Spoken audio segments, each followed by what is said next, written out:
Hello, everybody. My guest this morning is Elizabeth Osder, and she specializes in strategy, market, and product development for media companies and brands navigating a changing media landscape. As head of revenue at a company called LAKANA, she oversees platform strategy, business development, and go-to-market for a leading content management platform powering 150 million unique users a month across 60% of local markets. Her firm, the Osder Group, has worked with brands including AOL, Univision, Associated Press, Kimpton, Ogilvy, Group M, and on many strategy issues related to digital transformation. Elizabeth, are you ready to take us to the top? I'm ready. How do you like? I'm branding that strategical. That's my word. Strategical. I am very strategical. I'm very strategical. I don't mess around. I'm very Let's have a well very read. strategical conversation. Okay, here we go. So I want to make sure I understand what you do. Are you inside of LAKANA, or are you in an agency that's consulting with them?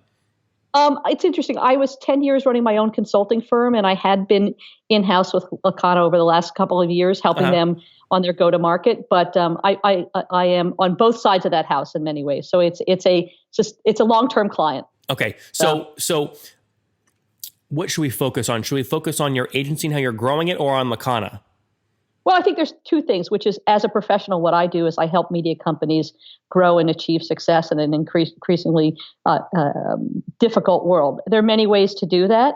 So as a consultant, you want to say to a company, how do we grow your audience? How do we deepen their engagement? How do we deal with shifting things in the marketplace, like Facebook algorithm changes or Google? So how do we drive revenue?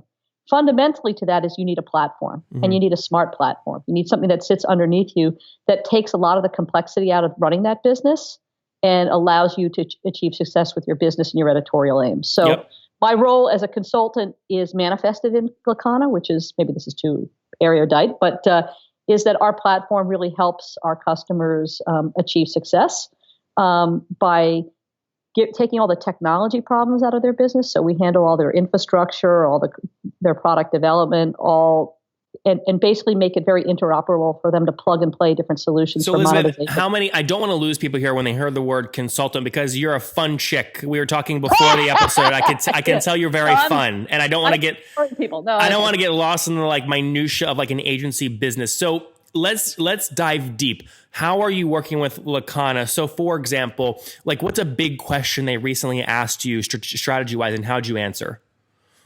Well, I think the biggest question we're asked right now is how do you create when you're underlying 80% of the local broadcast market, when you have almost 150 million unique users on your platform, how do you take that and build an audience network where you can work across all those sites and companies to share content, share revenue, share data, to understand to get the knowledge in order to increase the yield across the network. That's LAKANA's business model. They have all these broadcast markets. They have all these listeners. Is it radio? They have listeners? Actually, no, it's television stations, local television stations. So the point is you bring them together. You think about television networks, but they're all individual stations. And how do you take all of local broadcasts, so every local market in America, and put one platform underneath them so you can share intelligence and data in order to improve the performance of those businesses? So what's the answer? What are you telling me? Build something custom or what?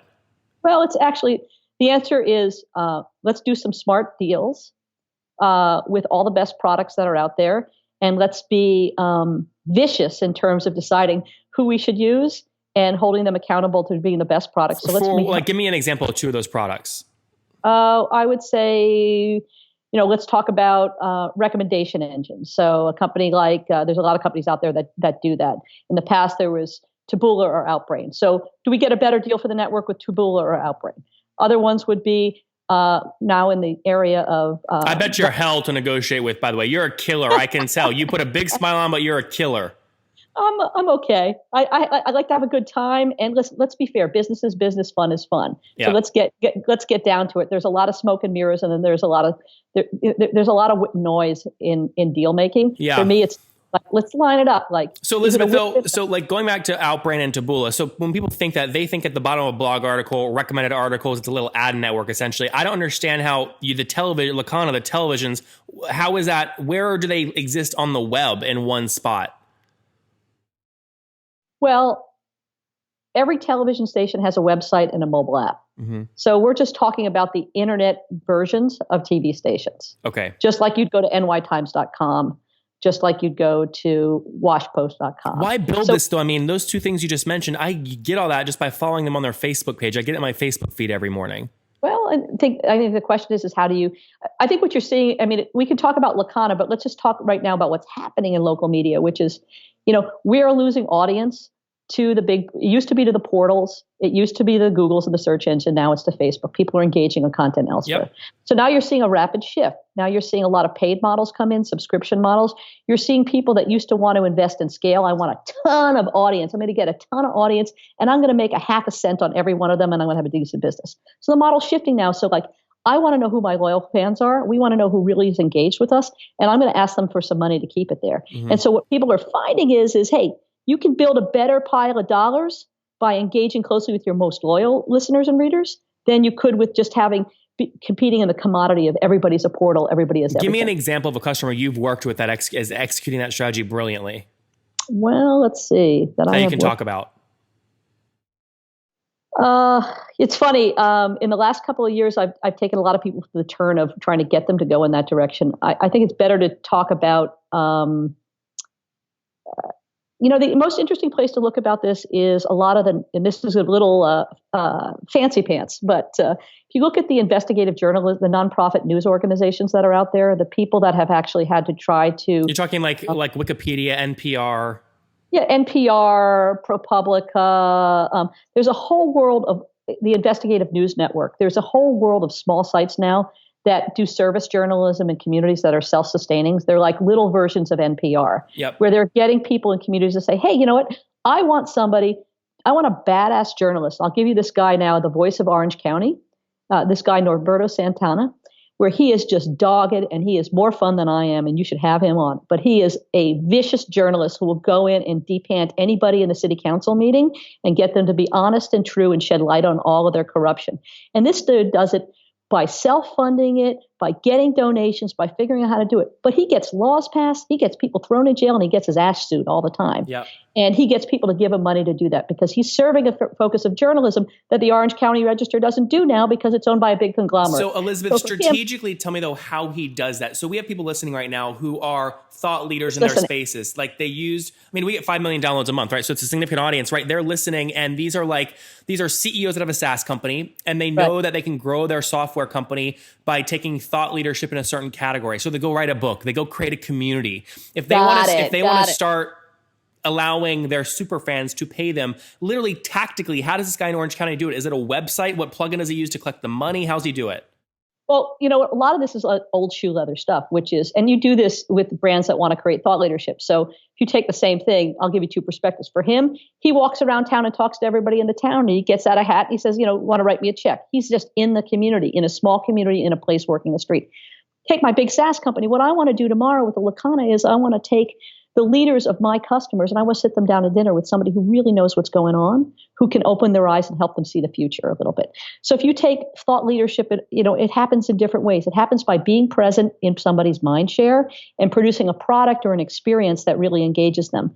I would say more and more like the product that experiences engages right now is you could do a blog post, you could write a wallpaper, you could do, a Facebook post. We all have the drill of marketing tactics that we do, but there is nothing better than sitting down with somebody and teaching them something they didn't know or showing them a direction that they didn't see or enlightening them somehow or actually saying, hey, I don't know the answer either. Let's work on it together. That's the kind of stuff that engages people. This is a tough market. You got to say, hey, where's my perfect answer? I don't have a perfect answer. I'll take you through a process where we'll figure out what's going on out there, how people are screwing up, how people are winning, and pick the right strategy and path for your company. Yeah, I think if I was in your shoes and LAKANA hired me and they said, Nathan, spend a month, do in-depth research, give me your best advice. I'd go, okay, I scraped away for a month. I had a team of 15. We did amazing research. Here's my recommendation. You should shut down immediately. Do it quickly, do it fast, and waste no more money. Because, even engagement rates on these local apps, every TV station thinks it's sexy to have an app, but how many times once it's downloaded does it actually get engaged with in a week? Like zero.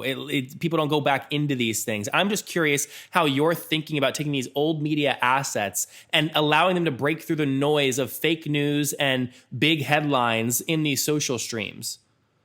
Well, first of all, as I said, let's talk more broadly than LAKANA because that's That's a business that's solid. It exists for a reason. Those stations need to have these platforms. They're not going away. And if you look at the numbers and you look at those businesses, they may not they may not make sense to you, but when there's a tornado coming, people do turn to their local news. There's a lot of reasons why they exist and they're in great shape, and that's a great business. But in general, publishing broader, where my consulting practices lies, is there are some really tough questions right now. Do you fold them?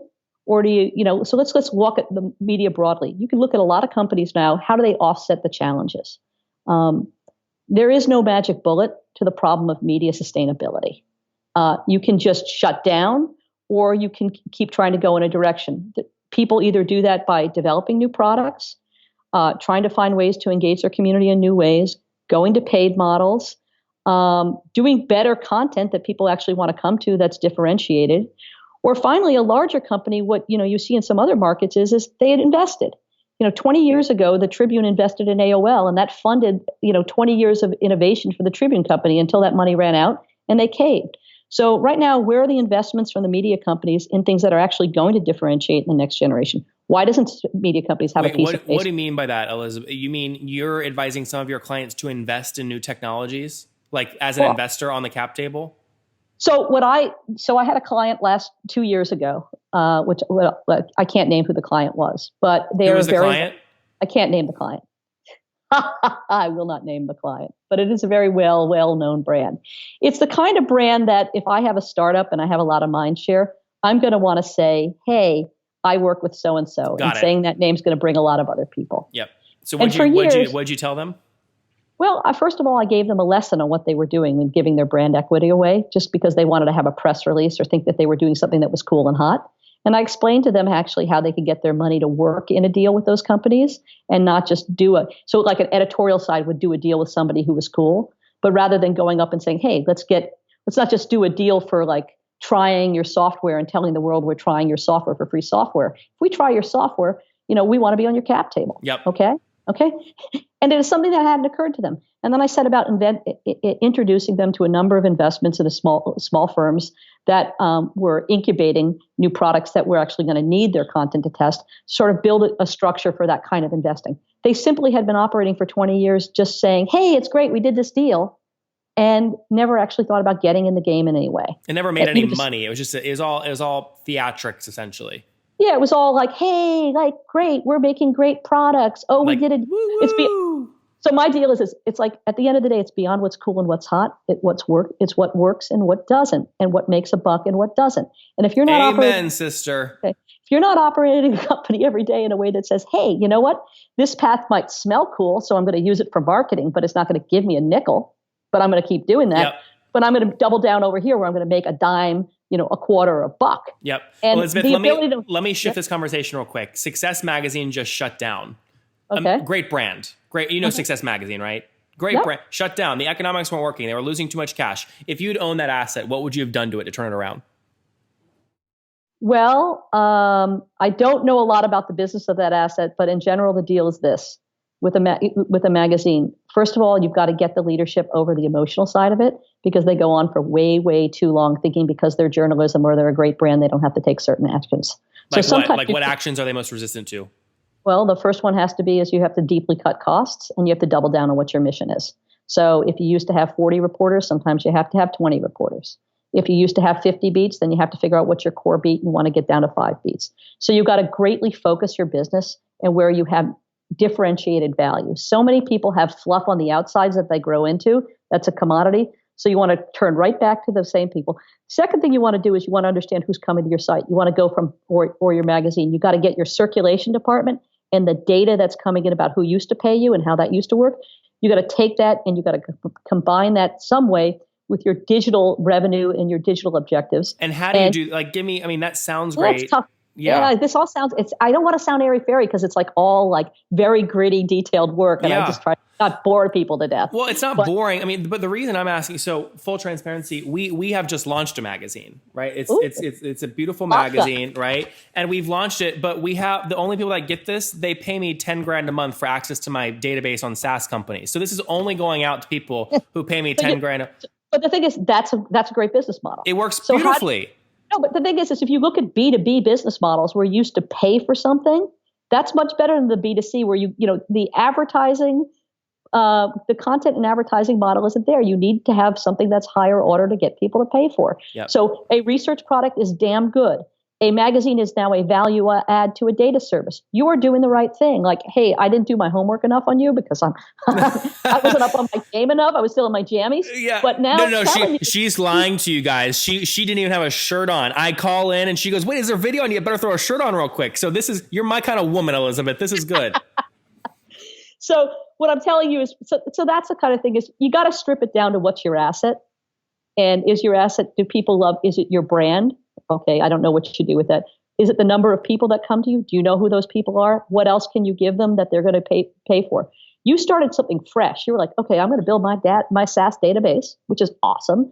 And I need that information in order to price my SaaS model, to benchmark, figure out how to do M&A deals. Yeah. So you have an information services asset. You go back to the old days, the SIAA and all that. It's like you have a database that people need to, good media used to inform or entertain or help you make money. You help people make money. Yep. And that is why it is worth paying for your service or paying for your insights or paying for your podcast. The problem is information has become too abundant and too generalized, and it has not been a sharp knife that cuts to a consumer need or a business need. Yep. You have that. So every brand has to assess, okay, am I mass? Can I get scale? Or am I now targeted and focused on a particular customer? So last question before we wrap up with the famous five. Who, in your opinion, is doing the best job at driving $1 a month, $7 a month, whatever it is, subscriptions to their digital content? That is an old physical magazine or newspaper brand. Geez, subscriptions to digital content. I think you got to go back to the people who still have those businesses and are sustaining them. I think a Bloomberg and their terminal business is probably the icon of that. I think the Reuters and the other, the Nexus Lexuses and other people are under a lot of pressure now. So you think the Bloomberg terminal business really underwrites the Bloomberg magazine media business? I would say at Bloomberg, all of their media is a marketing spend to sell terminals. When media becomes a marketing spend, that's the brilliance of that, and they can do good journalism with that. The other place I'd look for that model is something like Skift. I don't know if you know Skift. Spell it. SKIFT. They're a client of mine. I work with them, but where they're really interesting is that they are a free content service. It's the leading B2B travel publication on the travel industry, which is the world's largest industry. Oh, wow. They came out of nowhere 4 years ago, and they are building a conference business. They are building a research business. They are building, a number of related products around that sustain that daily current awareness journalism. And that really, that's the model that works, which is you surround current awareness daily information, like an interview I have today, with stuff that people have to pay for, that they want to get closer to the brand. They don't just do like so many do, which is assume, hey, I am a brand, and it just fizzles away. Yep. I love it. I love it. Elizabeth, you speak my language. It makes good sense. I think there's value. There was given some valuable lessons in here, which I think will apply to a lot of my listeners, even if they're running a software business, thinking about, new media content. So let's wrap up here with the famous five quick answers here. Number one, what's your last business book that you read? Don't make one up. Say none if you can't remember. I'm gonna say none, but I'll give you I can't remember. Number two, is there a CEO you're following or studying right now? I always think that the person I think is most interesting is Jeff Bezos, that I watch very, very carefully, and also with the humility of I probably should have gone to work with him in 1999 when I first talked to him. So. That's a big one you missed. Number three, what's your favorite online tool for building your business? Well, favorite online tool for building my business is probably Google Docs. Just getting people to collaborate. Number four, how many hours of sleep do you get every night? 6. Okay, and what's your situation? Married, single, you have kiddos? Married to my longtime partner, Joanne, and we have 2 dogs, and we have a lot of fun. And no kiddos yet? No kiddos. All right. Got 2 dogs. 2 dogs. Yeah. They count as one. That's it. All right, and Elizabeth, do you mind me asking how old you are? I am 53 years old. Okay, last question. Take us back 33 years. What do you wish your 20-year-old self knew? My 20-year-old self knew that 2 things, probably. You could go far if you be willing to learn what you pretend to know. Okay, so get on with it. It all works out in the end. and just have a lot of fun. I love that. Be willing to learn what you're right now only pretending to know. From Elizabeth. She's consulting with a lot of companies like LAKANA via her agency, helping these old media brands figure out how to reshape those assets in the new content and publishing worlds, having some success. Elizabeth, thank you for taking us to the top. Hey, thank you. Take care. All the best, everyone. Bye.